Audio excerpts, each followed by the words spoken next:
Bismillahirrahmanirrahim. Assalamualaikum warahmatullahi wabarakatuh.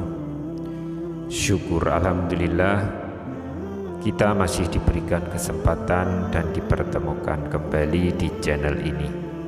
Semoga perjumpaan kita ini akan dicatat sebagai amal ibadah dan diberkahi oleh Allah Subhanahu wa Ta'ala. Sholawat dan salam tak lupa selalu dan tetap tercurahkan kepada junjungan kita Nabi besar Muhammad sallallahu alaihi wasallam. Allahumma sholli ala sayyidina Muhammad wa ala ali sayyidina Muhammad. Harapan dan doa saya untuk sahabat-sahabat semua yang sedang menonton, semoga Allah selalu memberikan kesehatan lahir maupun batin, dilapangkan rezekinya, dimudahkan dalam segala urusan, dipanjangkan umurnya, dan dijaga setiap waktunya selalu dalam kebaikan, baik di dunia maupun di akhirat. Amin ya rabbal alamin. Sahabat Obropedia yang dirahmati Allah, di zaman yang sudah serba canggih ini, budaya barat atau asing sudah biasa dilakukan sebagian besar orang, salah satunya pergaulan bebas, terutama di kalangan remaja.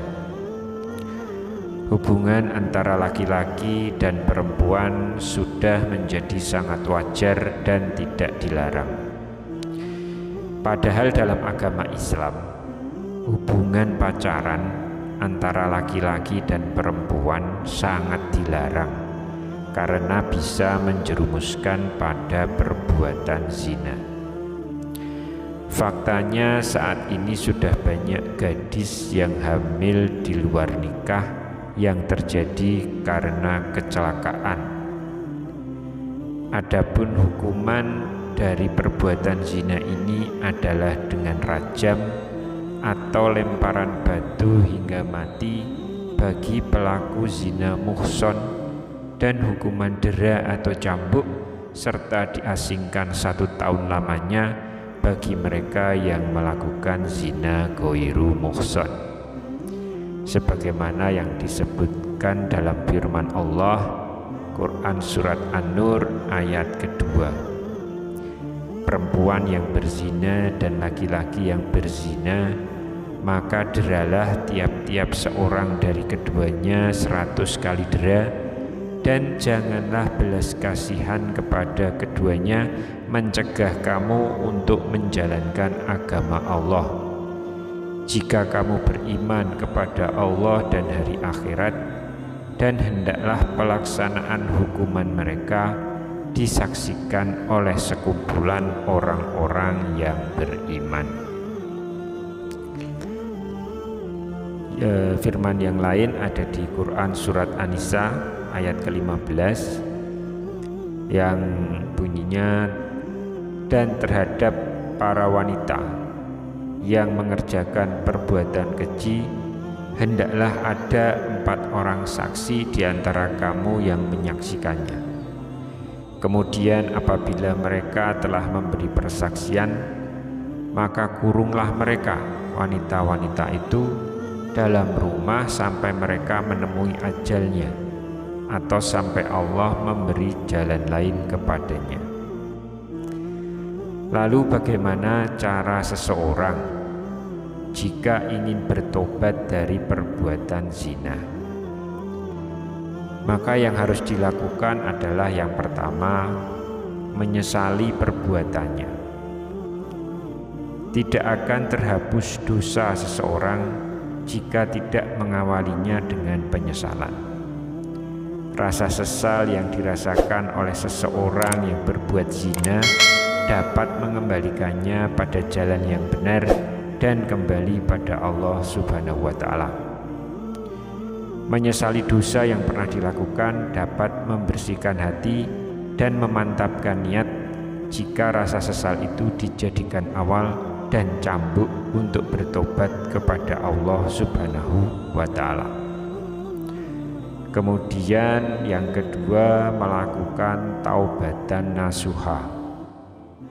Jika ingin menghapus dosa apa saja, terutama zina, maka seseorang harus bertobat dengan sungguh-sungguh atau taubat nasuha. Taubat nasuha adalah taubat yang sungguh-sungguh berasal dari hati dan dilakukan karena seseorang menyesali perbuatannya. Allah memberikan janji bahwa Ia akan mengampuni dosa-dosa hambanya yang melakukan kesalahan sebagaimana yang disebutkan dalam firman Allah pada surat At-Tahrim ayat ke-8. Hai orang-orang yang beriman, bertobatlah kepada Allah dengan taubatan nasuha, taubat yang semurni-murninya. Mudah-mudahan Rabb-Mu akan menutupi kesalahan-kesalahanmu dan memasukkanmu ke dalam jannah yang mengalir di bawahnya sungai-sungai. Pada hari ketika Allah tidak menghinakan Nabi dan orang-orang mukmin yang bersama Dia, sedang cahaya mereka memancar di hadapan dan di sebelah kanan mereka, sambil mereka mengatakan, Ya Rabb kami, sempurnakanlah bagi kami cahaya kami dan ampunilah kami. Sesungguhnya Engkau Maha Kuasa atas segala sesuatu. Kemudian yang ketiga, harus menjalankan sholat taubat. Sholat adalah salah satu amalan yang dapat mendekatkan diri pada Allah dan menghapuskan dosa. Seseorang yang ingin bertaubat atas dosa-dosanya dapat meminta ampunan lewat sholat taubat. Sholat taubat itu sendiri adalah sholat sunnah yang dikerjakan sebanyak 2 hingga 6 rakaat pada malam hari selepas sholat isya. Dengan mengerjakan sholat taubat dan tentunya tidak meninggalkan sholat wajib, dosa yang dilakukan akan diampuni oleh Allah sebagaimana yang disebutkan dalam Quran surat Al-Baqarah ayat 222. Sesungguhnya Allah menyukai orang-orang yang bertaubat dan menyukai orang-orang yang mensucikan diri. Kemudian yang keempat, perbanyak zikir dan istighfar. Memperbanyak zikir dan istighfar pada Allah adalah salah satu amalan untuk menghapuskan dosa-dosa kita. Kalimat istighfar merupakan kalimat permohonan ampun dari Allah, dan dosa-dosa seseorang dapat dihilangkan dengan terus menyebut nama Allah sebagaimana firman Allah dalam surat Al-Imran ayat 135. Dan juga orang-orang yang apabila mengerjakan perbuatan keji atau menganiaya diri sendiri, mereka ingat akan Allah lalu memohon ampun terhadap dosa-dosa mereka. Dan siapa lagi yang dapat mengampuni dosa selain daripada Allah? Dan mereka tidak meneruskan perbuatan kejinya itu sedang mereka mengetahui. Kemudian yang kelima, melakukan kebaikan pada sesama. Jika seseorang berbuat dosa dan keburukan, maka untuk menghapuskannya Anda perlu melakukan hal atau kebaikan pada orang atau makhluk lain seperti dengan bersedekah, menghapuskan hutang orang lain padanya, memberi makan binatang dan sebagainya, seperti yang dikisahkan seorang wanita pelacur yang masuk surga karena memberi minum anjing yang kehausan. Lalu yang keenam, berpuasa.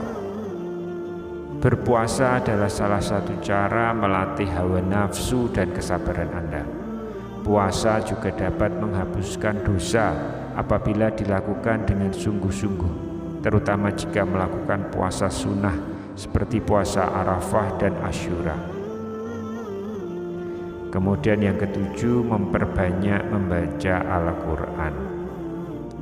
Al-Quran dapat menjernihkan hati dan membacanya tidak hanya mendatangkan ketenangan, akan tetapi juga menghapuskan dosa seseorang. Sebagaimana yang disebutkan dalam hadis, bacalah Al-Quran, karena sesungguhnya ia akan datang pada hari kiamat untuk memberikan syafaat kepada pembacanya. Hadis riwayat Muslim. Demikian amalan-amalan yang dapat dilakukan untuk menghapuskan dosa zina. Seseorang yang melakukan perbuatan zina tersebut wajib bertaubat dan memohon ampunan pada Allah Subhanahu wa taala. Wallahu alam. Wassalamualaikum warahmatullahi wabarakatuh.